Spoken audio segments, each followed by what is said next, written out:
Mga sikreto sa eroplano na di sinasabi ng flight attendants sa mga pasahero. Alam mo ba na may tinatawag na flight anxiety?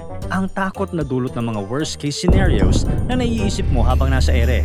Totoo, maraming pwedeng mangyari sa isang flight, pero hindi naman palaging masama. Sa katunayan, may mga lihim sa eroplano na hindi basta-basta sinasabi ng flight attendants at iba pang miyembro ng cabin crew sa mga pasahero. Ano kaya ang mga sikreto nila? Tara, pag-usapan natin yan. Number 6. The Secret Code. Kapag sumasakay ka ng eroplano, malamang naririnig mo ang iba't ibang tunog ng chimes sa flight. Minsan, may kasunod na announcement. Minsan, wala. Pero alam mo ba na ang mga tunog na ito ay hindi lang random? Dahil sa likod ng mga ding, may sikreto silang gustong iparating. Ganito yun. Ang mga chimes na naririnig mo sa flight ay hindi lang basta notification para sa mga pasahero. Bahagi ito ng isang secret code system na ginagamit ng mga piloto at cabin crew para mag-communicate nang hindi nagpapanik ang mga pasahero. Halimbawa, ang isang ding, babala ito ng paparating na choppy air o turbulence. Kapag dalawang ding, ibig sabihin, ang eroplano ay nasa 10,000 feet altitude, isang marker na madalas gamitin para sa operational adjustments. Kapag tatlong ding, senyales na may matinding turbulence na nagsasabing kailangang umupo agad ang mga flight attendants para sa kanilang kaligtasan. Bukod sa practical codes na ito, ginagamit din ang chimes para sa mga private message. Halimbawa, isang ding mula sa cockpit ay maaaring mga hulugan ng casual request tulad ng, "Pwede bang makahingi ng kape kapag may oras ka?" Kapag tatlong ding naman mula sa cabin crew ay maaaring message ito na may medical emergency sa cabin na pwedeng magresulta sa flight diversion. Ang sistema ng tunog na ito ay nagbibigay daan sa maayos at mabilis na komunikasyon sa pagitan ng flight deck at crew, kahit sa gitna ng emergency o regular operations. Kaya sa susunod na makarinig ka ng mga chimes, tandaan na may kahulugan ng bawat tunog, at bahagi ito ng pagsigurado na maayos at ligtas ang flight mo. Number 5. Tea, coffee, or champagne. Kung iniisip mong uminom ng mainit na tsaa o kape sa eroplano, mag-isip-isip ka muna. Dahil sa mababang cabin pressure, ang tubig na ginagawang tea o coffee ay kumukulo sa 90 degrees Celsius imbes na regular na 100 degrees Celsius, kaya't hindi mo maaasahan na kasing sarap ito ng timpla mo sa bahay. Ang dry cabin air ay nakakaapekto rin sa panlasa natin, lalo na sa kape, kaya't parang mas bland o kakaiba ang lasa nito habang nasa ere. Pero, ang mas malaking issue ay hindi lang sa lasa. Kasi ang tubig na ginagamit para sa mga inuming ito ay kadalasang galing sa sariling water tank ng eroplano. Hindi ito bottled water na mas purified at safe inumin. Sa katunayan, iisang tao lang ang karaniwang gumagawa ng dalawang trabaho sa mabilisang layover: pag-empty ng toilet at pag-refill ng tubig ng eroplano. Ginagawa ito ng mabilis para hindi maantala ang susunod na flight. Dahil dito, may posibilidad na kontaminado ang tubig na iniinom mo sa eroplano dahil sa improper handling o build-up ng dumi sa mga pipe at valves. Paano naman ang wine? Kahit relaxing, tandaan na dahil sa altitude, ang lasa ng wine ay nagiging flat o manipis. Kung naghahanap ka ng mas classy at flavorful na option, champagne ang the best choice. Dahil ito sa mga bubbles, ang lasa at freshness ay nananatiling intact kahit nasa taas na ng mga ulap. Kaya sa susunod na flight mo, kung magpapakulo ka ng tubig para sa tea o kape o iinom ng champagne, tandaan, hindi lang panlasa ang kailangang isipin, kundi pati na rin ang kalinisan at overall experience mo sa ere. Kaya imbis na uminom ng mainit na inumin o wine, mas mainam na pumili ng bottled water o champagne. Cheers! Number 4. No enemy allowed. Alam mo bang isa sa iniiwasan sa loob ng eroplano ay ang pagsamahin ng dalawang crew member na hindi magkasundo? Oo, kaya wala kang aasahang drama sa flight crew. Ganito kasi ang sistema nila. Isipin mo, ikaw ang piloto na responsable sa daan-daang buhay. Tapos bigla kang ma-assign kasama ang co-pilot na kinakasamaan mo ng loob. Parang plot na ito ng isang disaster movie. Kaya naman may secret weapon ng mga airlines para maiwasan ang ganitong aerial awkwardness, ang No-Fly With You list.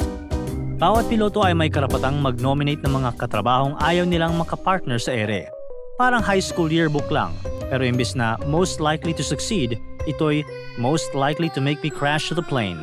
Ang listahang ito ay regular na ina-update at ini-scan ng airline scheduling system para siguradong hindi magkakasabay ang mga pilotong nagkakainisan sa iisang cockpit. Importante ito, lalo na sa mga kritikal na sandali ng flight gaya ng takeoff at landing. Kailangan ng buong atensyon ng mga piloto at hindi dapat nagkakaroon ng anumang uri ng personal na tensyon o hindi kinakailangang komunikasyon sa pagitan nila. Sa ibang workplace maganda rin siguro to para wala ng awkward moments at wala ng pikunan. Pero sa ibang workplace naman, parang hindi kumpleto ang araw kapag walang drama. Pero sa eroplano, bawal na bawal. Number 3. Attendant's hardest jobs. Ito, pwedeng talagang hindi mo pa ito alam. Kapag na-late ang take-off, nakakapagod at nakakainis, di ba? Habang naka-seatbelt ka, naghihintay ng announcement na mag-uumpisa na ang flight, pero parang tumatagal na ilang dekada. Sa inis, parang gusto mong ikaw na lang ang magpaandar ng eroplano. Ang ilang mga pasahero sa mga flight attendant isinisisi ang aberya. Sa ganitong sitwasyon, kumusta naman kaya sila? Ito, pwedeng hindi mo pa alam.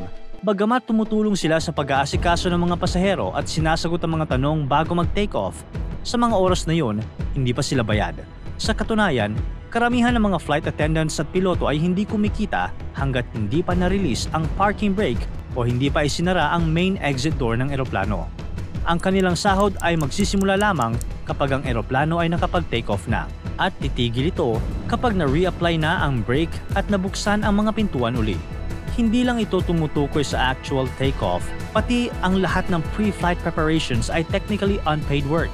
Kasama rito ang mga checks ng piloto tulad ng weather at route coordination, pati na rin ang pag-assist ng cabin crew sa mga pasahero na mag-seatboard at maghanap ng kanilang mga upuan. Ayon sa mga regulasyon ng airline, ganito na ang naging tradisyon ng pagkalkula ng shift time ng mga airline workers at sa kasamaang palad, hindi pa ito nababago hanggang ngayon. Kaya't sa susunod na makipag-usap ka sa cabin crew, tandaan na mas mahirap mag-handle ng rude na pasahero ng libre. Maging mas magaan na lang sana ang loob ng mga pasahero para mas magaan din para sa mga crew. Number 2. Smallest hole.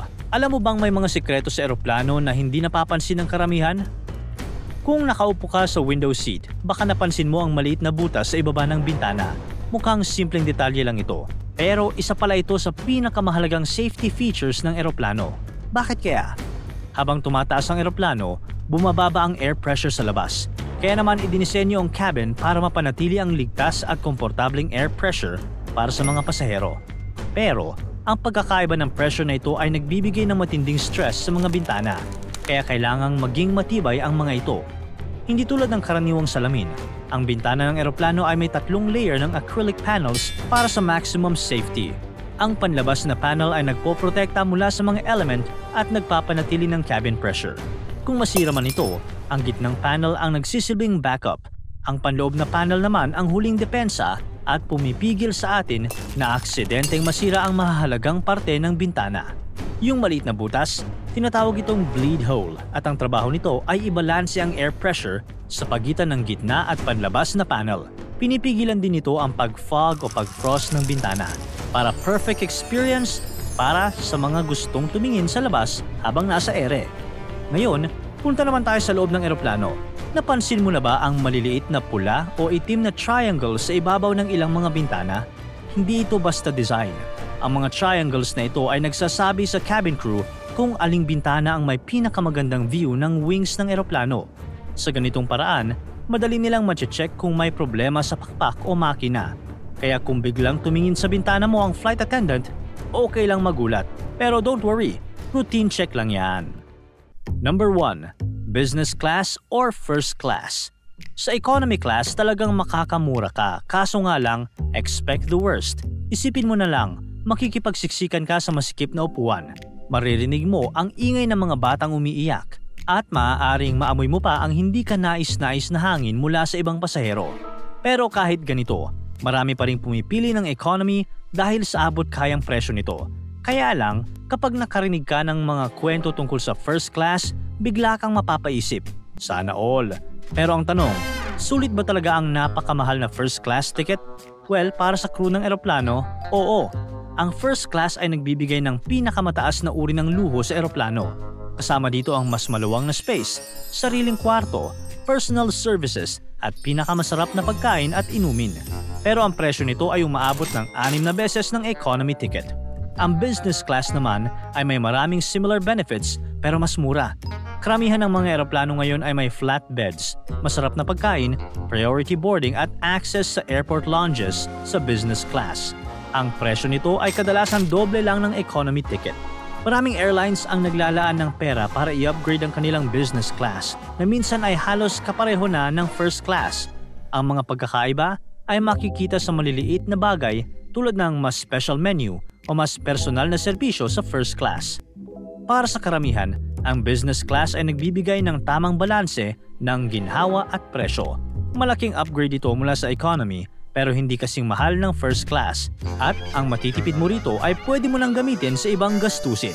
Pero kung hindi naman problema ang pera at gusto mo talaga ng first class, bakit naman hindi? Ikaw pa rin ang magde-decide ng gastos at experience mo. Sa eroplano pa lang, marami nang pwedeng mangyari na pwedeng magbago sa takbo ng travel mo. Kaya naman, ang mga secrets na natutunan mo ngayon ay hindi lang dagdag kaalaman, kundi mahalagang armas para maging mas kalmado, handa at kumpiyansa sa bawat biyahe. Imbes na mag-overthink o magpa-apekto sa mga hindi inaasahang sitwasyon, gamitin ang nalalaman mo para gawing mas maayos at kaaya-aya ang bawat paglipad mo. Kaya naman, sit back, relax, and enjoy your flight. Para tuloy-tuloy ang saya at kwentuhan, huwag kalimutan mag-subscribe sa Bubbly YouTube channel at pindutin ang notification bell